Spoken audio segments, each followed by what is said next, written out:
চায়ের কাপে এসেছে সময়ের ছোঁয়া। একসময় যেখানে ছিল শুধু রং চা আর দুধ চা, এখন সেখানে জায়গা নিয়েছে মাল্টা, মরিচ, গুড় সহ নানা ফ্লেভার। স্বাদের এই বদলে যাওয়ার যাত্রা শুধু চা নয়, বদলে দিচ্ছে আড্ডার ধরনও। Vision, vision, vision fridge.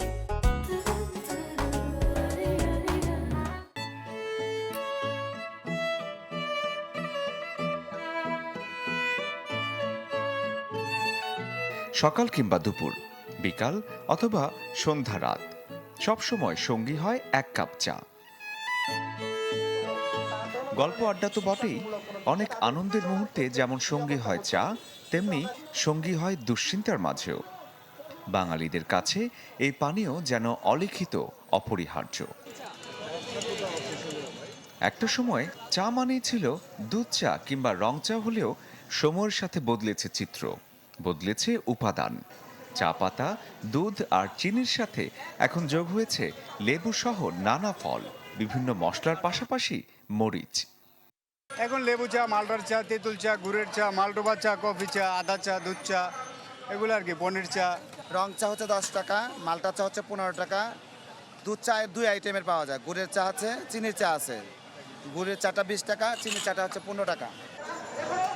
মাল্টা চা যেমন হালকা টক মিষ্টি স্বাদে নতুন অভিজ্ঞতা দেয়, তেমনি মরিচ চায়ের ঝাঁঝ দেয় অন্যরকম অনুভূতি।